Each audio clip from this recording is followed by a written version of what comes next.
Hey, didn't see you there.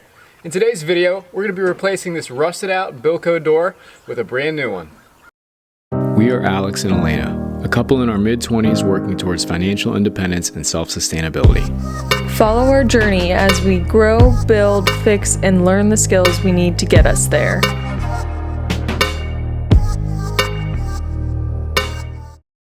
The storm door leading into our basement's really not in good shape. The paint is peeling. It leaks water like crazy despite my temporary flashing attempts, and the bottom hinge on the right door is broken, so the door really doesn't like to open well. Needless to say, it's time to get this thing replaced. And here's my little friend who's going to help with the project. Hey, little guy. This was originally installed just right up against the siding with caulk, which of course eventually failed, especially when this siding broke out. So there was an air gap completely around the edge here, so much so that the cable guys decided it would be a good idea to snake their coax cable in there. This is clearly my dad's handiwork with the sheet metal sign here that he must have stuck in, and of course some exposed wood outside the siding. So that's got to go too. And while we're at it, we're going to clean up this other corner here. This just looks disastrous. We got a genuine Bilco Size B door with gas springs and a factory powder coat finish. I would strongly recommend the powder coat finish, otherwise you're going to have to paint it yourself and you're not going to do as good a job as the factory's going to do. So for the first step and the easiest part, let's tear this old thing out.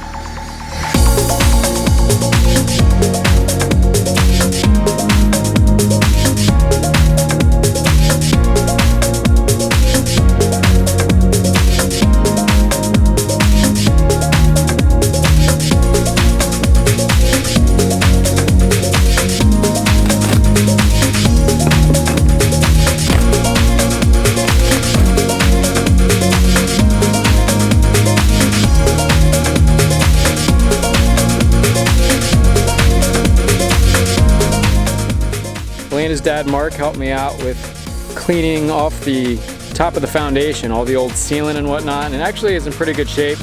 If this concrete is in bad shape on yours, you can recap it with some new mortar. It's pretty simple. Or Bilco actually sells steel door plates where you can just screw new plates to it and call it a day. You'll have a nice flat color matched surface. So we pretty much got all the siding exposed. Next step is to house wrap this to create an air barrier and seal it up a little bit better. Make sure that when you're cutting in old houses, especially when you have asbestos siding and lead paint on the siding underneath, that you're using your N95 respirator.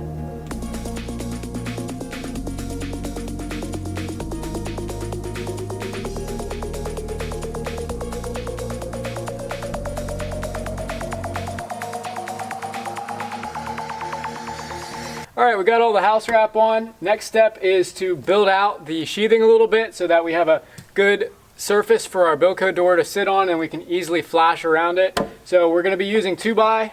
This is a 2x8 that's going to fit right up here, and then also some more blocking on either side for the siding to have a nailing surface on. We had to use such thick blocking because we had 2 layers of siding on the house, but if you just have normal 1-layer siding, you could easily put the door right up against the house wrap. Our header surface is in. Now we're going to put the door together, put it up against here, and flash around it.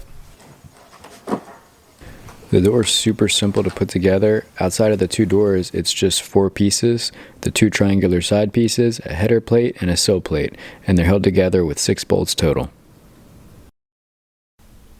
Once the door is assembled on your opening, you're going to want to make sure it's square by measuring the diagonals and shifting it until they're equal.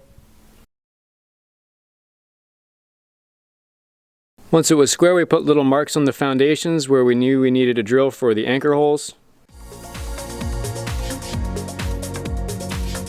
This was the first job that I had a chance to try out my DeWalt cordless vacuum on, and it really came in handy. Bilco calls for the use of these drive-in nail anchors, but we found that the brick was way too soft for these and it was busting it out. So instead, I was able to find Tapcon screws that use the same 1/4-inch pre-drill size, and I didn't really need a 2-inch screw, so I cut them down to like 1 1/4 inches.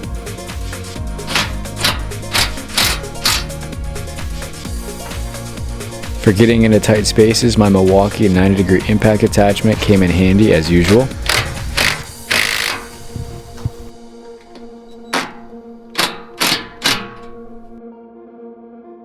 You're definitely going to want a second hand to put the door onto the frame, but it's really easy. There's just 2 pins you drop in, then you attach the gas spring and you have a working door. The bracket for the gas spring does go in a certain way, so just pay attention to the directions for that, and also make sure the body of the gas spring is upwards when you mount it. It's day 2 of the project. We're hoping to be able to finish today. All we have to do is seal around the door with some exterior grade polyurethane sealant and finish replacing all the siding and put a piece of head flashing above the door.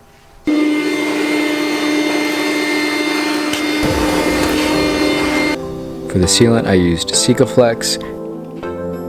There is one joint on the door that the instructions specifically say you should caulk. It's this little vertical joint on both sides.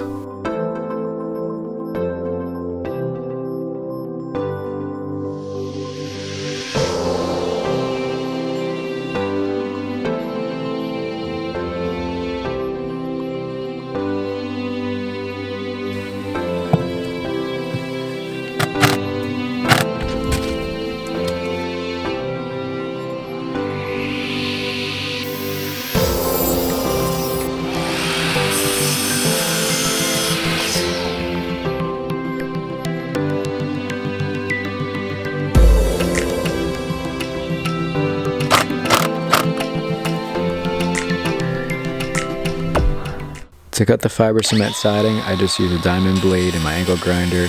The diamond blade is typically meant for ceramic applications. For these trickier cuts, I use a cardboard template before I cut out the cement board. It's recommended with this cement fiberboard that you prime or paint any cut edge that you make, just so it doesn't wick any moisture. I'm going to paint this siding after it's up anyway, so it matches the rest of the house. I had to take a brief pause to do some firefighting. Elaina and her dad started a bonfire down the hill to clean up some brush, and unfortunately there was a dead tree nearby that caught the ember just right so that it started catching on fire. So I took a break, broke out my brand new Echo saw, cut down the first tree I'd ever cut, and the tree was on fire. So that was kind of cool. But back to siding.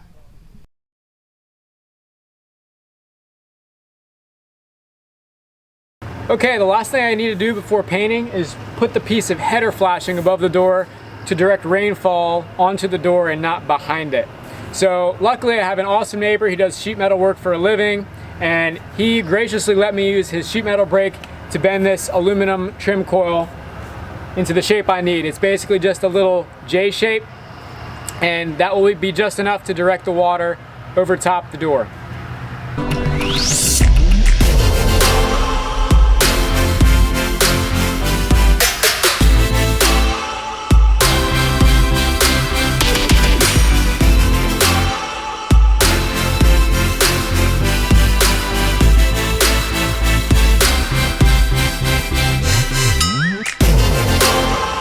The last thing I need to do is to paint my new siding to match the rest of the house. For that, I'm using Weatherall latex exterior paint.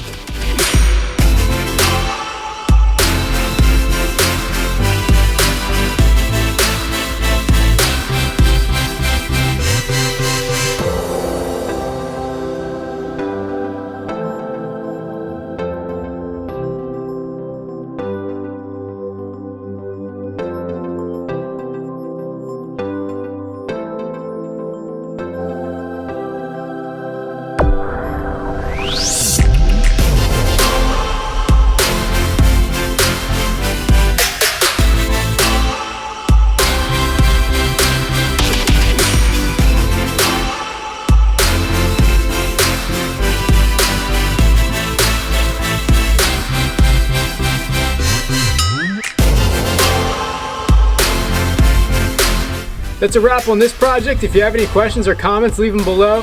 Make sure to like and subscribe. You're going to get a video from us every Saturday night at 7 p.m. Eastern. Until then, see you next time.